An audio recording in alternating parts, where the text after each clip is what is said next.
Welcome to a special edition of Health Reform 2.0, the only podcast on the internet for people with a curious mind and a desire for a better healthcare system. This episode was originally filmed live at the ComplianceOnline Medical Device Summit held in San Francisco June 7th and 8th of 2018. Due to an audio issue, we've re-recorded the audio in our studio. We hope you enjoy the show, and Tim and I want to thank ComplianceOnline for the opportunity to address this annual summit. The people at ComplianceOnline are wonderful people to work with. They have an excellent company and they provide fantastic service to their constituents.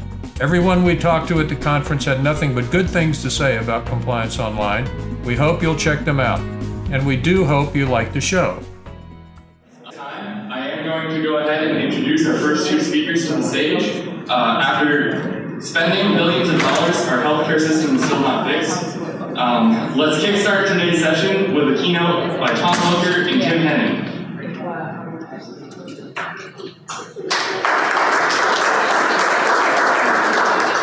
Thank you. Does anybody really care about our healthcare system? Go! No? I see a couple. There's a couple people care about our system. My name's Tom, and my co-host of our show, Tim Henning.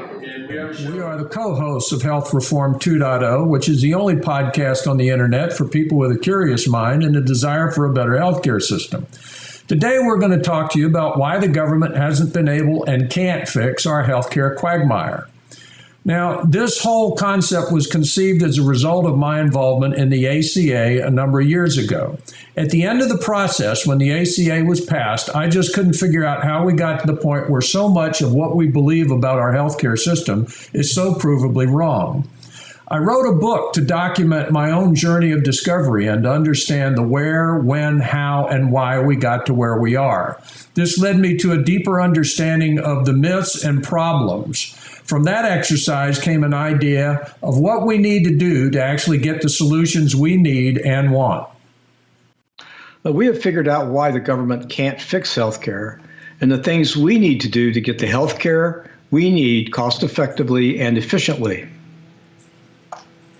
Not a day goes by that we don't hear of yet more polarization in our nation. Polarization in our leadership, in our government, and even in our social media. Even in ourselves as well. Now that we can talk to everyone at any time, almost instantaneously, with no time to think or review our work, our true humanity often becomes fully on display. Our weak moments of stupidity with no effective filter are on full display, and even our friends are often quick to fault us for the simplest thing. America is at a crossroad, trapped between ideologies. The only thing we now tolerate is intolerance. But there are solutions to our healthcare myth. They will require much debate, a lot of work, and a healthy dose of tolerance. If we can find compromise, we can find a simpler, stronger, efficient, and appropriate healthcare system for Americans to get the care they need in crisis and the care they want by choice. Our approach is to identify and explain the underlying problems, offer pragmatic solutions, focus on real integration and true patient centricity. We need to offer a single point of administration, fully coordination of all care benefits across all sources to lower cost, reduce fraud and abuse, reduce duplicated services, and eliminate the practice of defensive medicine. It is Ben Franklin that said, "Thus compromise on the basis of tolerance for others' opinions that lead us to good solution. This has to be our path." JFK said, "The great enemy of the truth is not the lie, which is deliberate, contrived, and dishonest. It is the myth, which is persistent, persuasive, and unrealistic. It is belief in myths that allow the comfort of opinion without the discomfort of thought." Tom, in your book you say, quote, "What we think of as a system is really a collection of self-predatory practices and methods. A hostile and predatory economic environment that propagates massive increases in cost, erosion of effective checks and balances, little accountability and responsibility, and exponentially unattended consequences to patients, providers, facilitators, and program managers and sponsors," end quote. You discuss a number of myths in your book. These are a few that resonate with most people. Number one, It is not a system. It is a quagmire, as we've talked about. Myth number 2, we believe we already have cures for everything, and we don't. We believe that what is good for the individual is good for the species. And myth number 4, we believe that getting health care is relatively safe. It is not. Yes, and there are many more myths we believe as well that ultimately we need to dispel. I prepared this slide to help me understand just what happens when we seek health care. Here you see the patient, us, on the right side of the screen. You can see a number of interactions that may occur when we seek health care. Of course, your primary care physician. You may need a CT or an MRI scan. You might see a PA, might have to visit a MOB to see these people, a specialist, or hopefully not a hospital. Now, let's look at the way they interact with each other on behalf of the patient.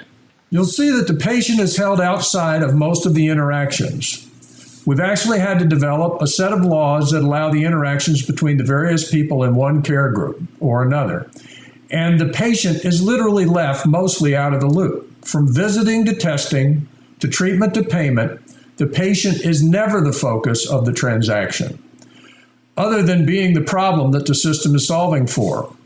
Largely, not only do the various entities not work that well together, they're also competing heavily for the healthcare dollar. This issue gets very pronounced once money comes into the cycle. So once the sponsor, therefore the people paying the bills, come into the picture, the world changes a lot. Do you see what's missing? You are correct. It is the patient that's nowhere to be seen. Patients are treated as chattel, a means to an end. We only see them as the path to compensation. Sure, many people get into the medical business to help people, but in the end, these people they're trying to help are often reverted to simple numbers for the system to churn through so that we can get paid. Physicians and nurses often try to keep the people in focus while they're treating them, but it's simply too easy in the current system to lose the patient in any treatment plan. So to compensate, the government has tried over the last 100 years or so to make laws and policies to improve the systems. Much of the fixes have been to curtail cost. Some efforts have been made to improve outcomes, and many of those have worked. But with those gains have also come ever-increasing costs. Let's first take a look at the chart of the medical cost per person and the average cost per patient per day. You can see that we have not yet turned down the cost curve. Now, the charts you're going to see are all of relatively short duration, and we're going to show you some with longer duration in later charts.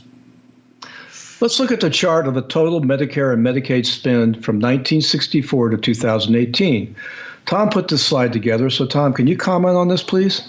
This chart's relatively simple. It's of all the federal coverage, that's Medicare's Part A through D, plus the Medicaid vendor payments. This gives us that bright red line, which is the total federal spend. The yellow line is a representation of the projected trend line. We'll look a bit later at the events and administrations in power during these various periods. But in this chart, what is evident is nothing has been done to stop the ever-increasing costs of care. It is also clear not only has the government not been able to stop the rapid growth of healthcare costs, isn't it also true that the government itself has been contributing to these rises in cost? Yes. This chart shows that the U.S. economy situation since 1900. It is striking for many reasons, but for this discussion, we will focus on just a couple of items. First is that big black box stating that the U.S. government went completely off the gold standard in August of 1971. Yes, I remember this well. It was called the Nixon shock. That's when President Nixon took us off the gold standard, and that way we couldn't tie the U.S. dollar back to gold, correct? Yes, and shortly after Nixon took office, he faced a perfect storm of political and economic forces that came together and left the U.S. Treasury broke. President Nixon was out of cash in the late summer of 1971. And I can only imagine that Social Security, now expanded to include Medicare and Medicaid, played a huge role, correct? Yes, Medicare and Medicaid costs were skyrocketing, and the individual share of the federal health costs, that's the part that's paid via taxes, fees, and debt, rose from about $4 per capita in 1965 to $1,850 by 1980. Now that's a 46,000% increase for you math majors out there. We also can't forget the federal deficit, which as you can see was growing, and you'll see the cumulative trade balance, which by 2009 was a negative $11.8 trillion. And we only had $15.7 trillion of money in the supply, correct? Yes. Well, then how does this work? We have an $11 trillion deficit and a $15 trillion amount of money. If I were a person, what would be my net worth? What do you think? Maybe $4 trillion? Bingo. And you see on this chart, we can actually project what the relative size of our economy would be if we'd stayed on the gold standard. That's that orange line. And you might notice that you're not that far off from what that line projects us to be. So all this new money really did nothing but allow us to increase debt, hide the real cost. We actually have about a $4 trillion economy masquerading as a $15 trillion economy at this point. So, Tom, how does this economy affect healthcare? Well, we have to understand how the economy worked after we got off the gold standard. We went from gold as the basis of the value of a dollar bill, what was an internationally agreed standard value, to what has now been described as a FIRE economy, finance, investment, and real estate-based economy, which in reality is nothing but a debt economy. The more debt the banks take on, the more we can lend money against this debt at a rate of 10 to 1. So you mean like credit cards and mortgages? Sure, yes. So the more money that banks lent, the more Federal Reserve can print. And we went through lots of histrionics and contortions to increase bank lending and later changed the rules to allow more banks to control all of the debt and lend it all at that 10 to 1 ratio. So you mean the elimination of the S&Ls, which couldn't lend at a 10 to 1 rate, the elimination of the Glass-Steagall Act, and the mortgage-backed derivatives game that caused the housing crisis and the last massive recession in 2009. Yes. So we literally have been funding the economy by just printing more money since 1972. And we came up with ways to argue that this was a good thing to do. But in the end, it is all based on increasing our personal and national debt. Yes. Okay, I get it. But again, how does this tie to healthcare? Well, new money is based on the amount of debt we assume, and the biggest driver of that debt is housing. This chart shows the median home price from 1960 to 2018 as compared to the total amount of currency in circulation, the money supply, also called the sink. Well, I can see that the amount of money seems to tie very closely to the average housing price, most of which have mortgages, so the debt is clearly the basis for the amount of money in circulation. And this seemed to work up until around 2009, when the housing crisis started and prices reached their peak. Correct. And as we now know, we stimulated all kinds of people to buy homes. That's the American dream, after all. But the dream became a nightmare because many new homeowners bought homes they just simply couldn't afford to pay for. Despite the government backing the loans and incentivizing the banks to send more money, when housing prices began to drop, something people said would never happen, the banks began to foreclose and mortgage-backed derivative securities and their insurance provisions triggered. The bottom fell out, the economy collapsed, and the government had to print a crap load of new money just to cover the banks and help cover the insurance companies backing the losses on the derivatives. By the way, it is estimated that the total liability of the derivatives and the insurance losses were about $1.2 quadrillion. That's 1 million billion. If you divide that liability across every person in America, every man, every woman, every whatever you want to call them, we would all owe about $385 million each. Now, this is just astounding. The real question is, if we only had $17.5 trillion in actual currency, how would we ever pay for this $1.2 quadrillion in liabilities? Well, the government, the Federal Reserve, would have needed to acknowledge that this is in fact a real liability, something they still continue to ignore. And if they didn't ignore it, our debt and our currency would be about 10,000 times larger than it is today. Hey, Tom, look on the bright side. Look how much healthcare we could buy if that happened. So even though the average house price dropped, the sink continued to rise. Why was that? Well, because the government kept covering the losses, the value of the mortgages were propped up. And even though the prices of the homes had gone through the floor, the government kept pumping money in to keep everything flat. And this new money that was printed did add to the economy rapidly. We printed at least $2 trillion in new money in 2 years, but some estimates are even higher. It's very interesting to note that the green line, the median home prices, actually got close to the orange line again, which is the estimate of what housing prices would have been if we'd stayed on the gold standard before they bottomed out. One other thing to note is that while home prices have recovered a bit, they're still not rising as fast as they did before the crash. I wonder why we don't know these things. I guess it's hard to understand quickly. And of course, the government doesn't want to talk about it either. So again, how does this affect, and how does this affect healthcare, and how does this tie in? Well, you can see in this chart the actual healthcare spend from 1960 to 2018.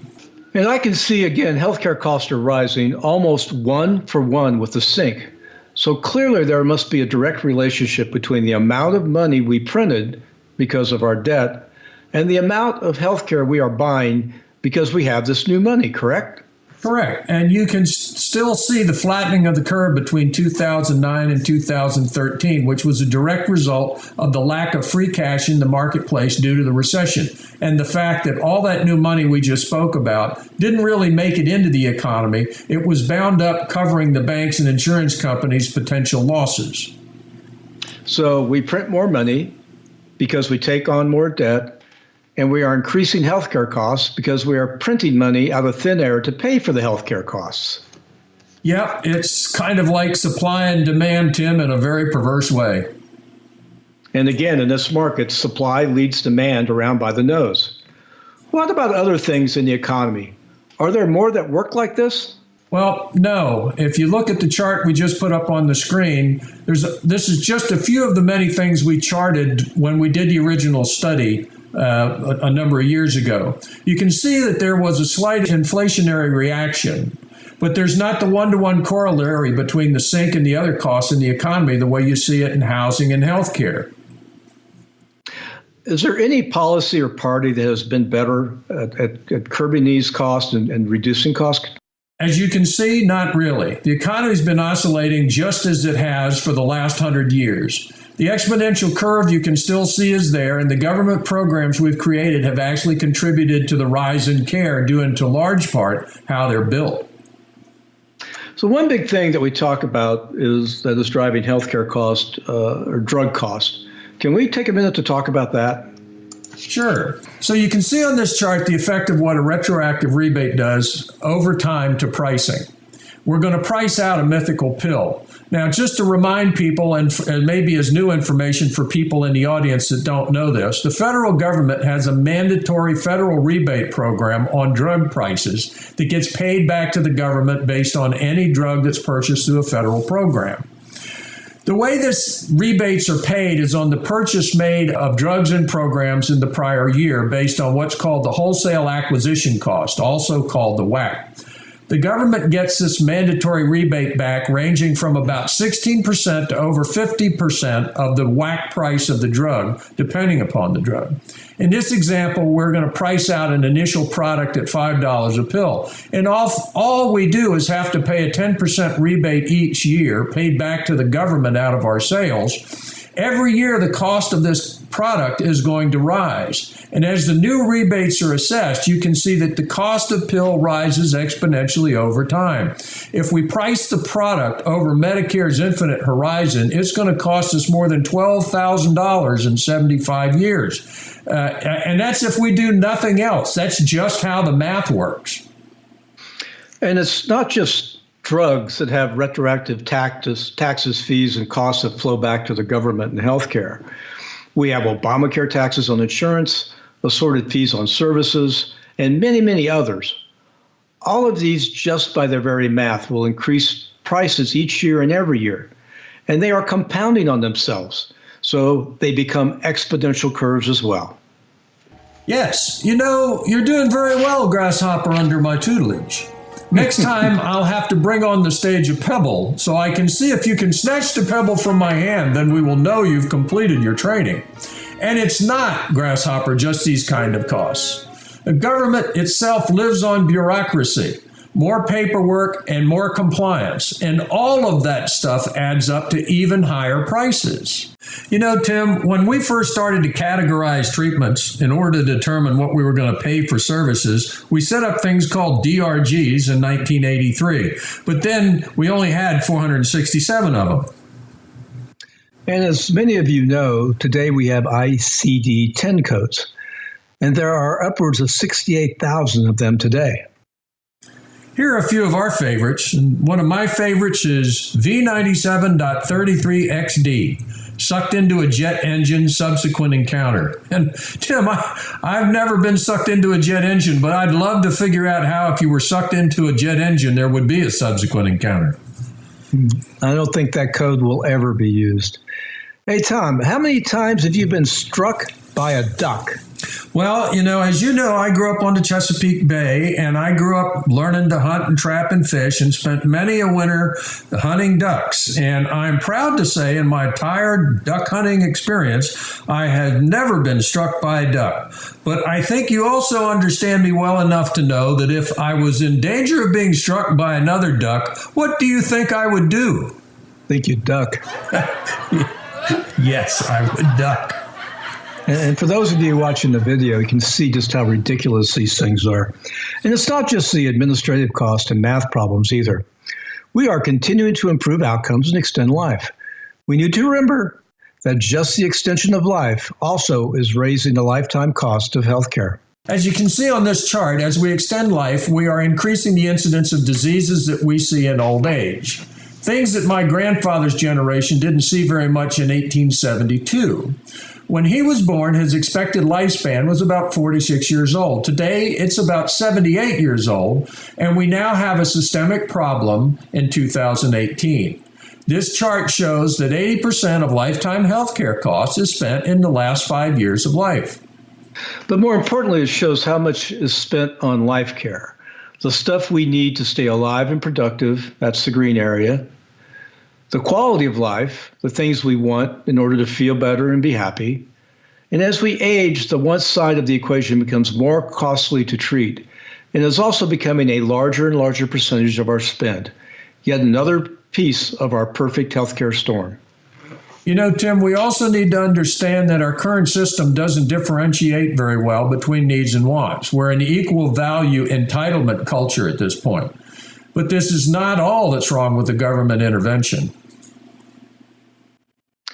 So this graph helps explain all of the activities that go on within an independent physician or physician group office practice, and all the overhead and infrastructure that is required for them to just do their business, to do their job.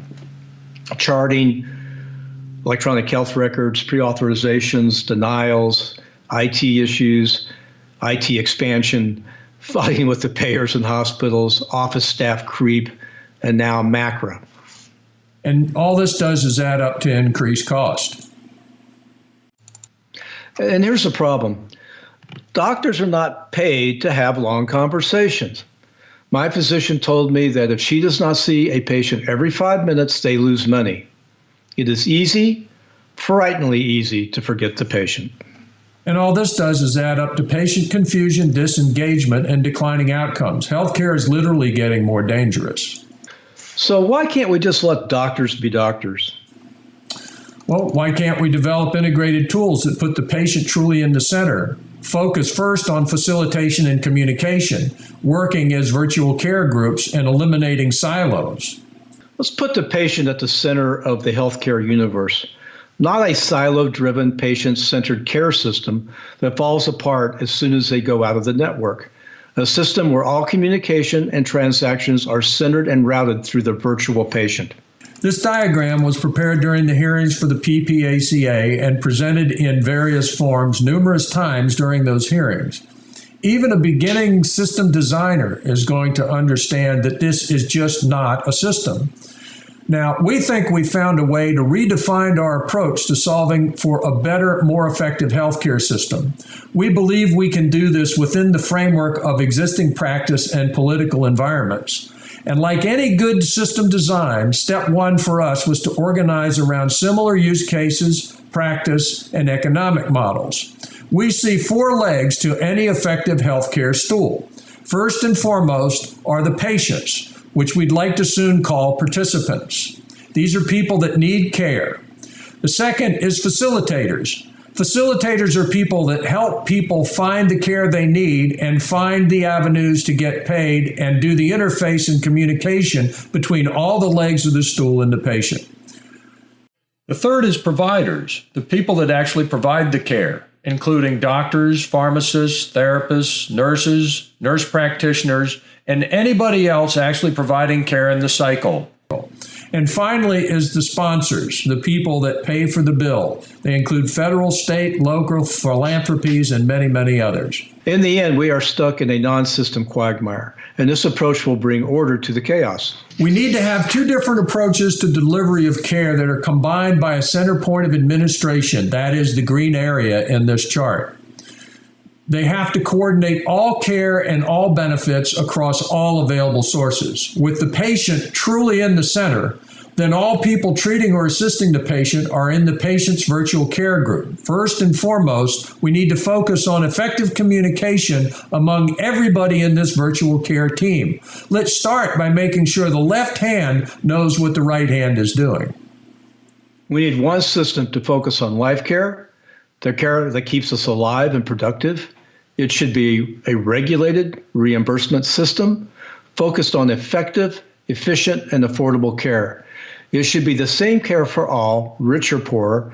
It should be priced based on how young you are when you sign up and stay the same if you keep your policy in force throughout your life.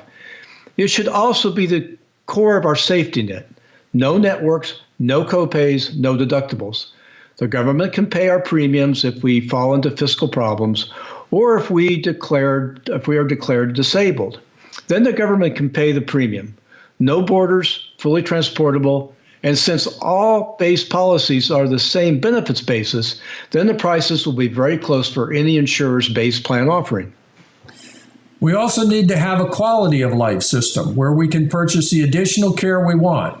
Prices here should not be regulated. They should be subject to free market principles. People can buy additional coverage riders from insurers to pay for this kind of care, or they can pay out of a redesigned HSA program that will allow them to save money for their wanted coverage in their later years if they desire to do so.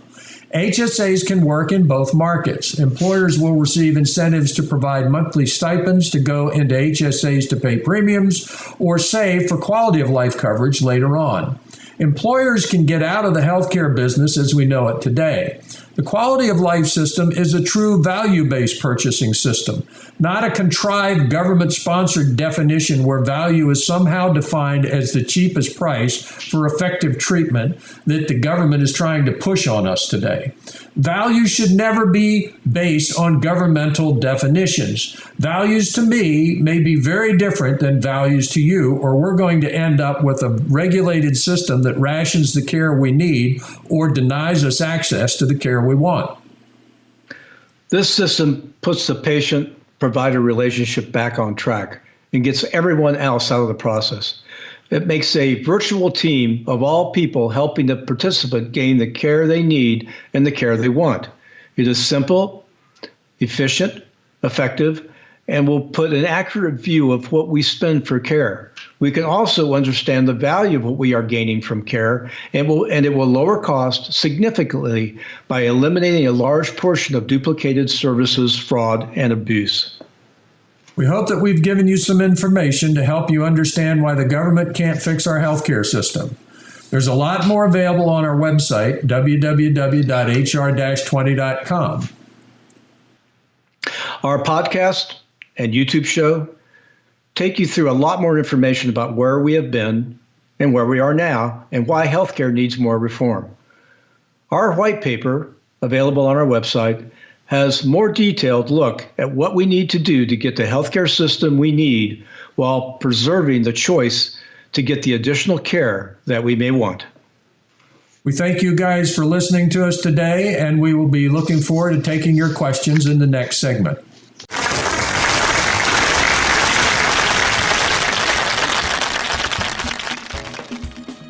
You've been listening to Health Reform 2.0. The show was performed live at the ComplianceOnline Medical Device Summit in San Francisco, June 8, 2018. Don't forget to subscribe to our YouTube channel, Health Reform 2.0, and make sure you visit our website, www.hr-20.com, to get more information. The show was sponsored by Compliance Online. Check out their website at complianceonline.com and be sure to contact them for all your compliance training needs.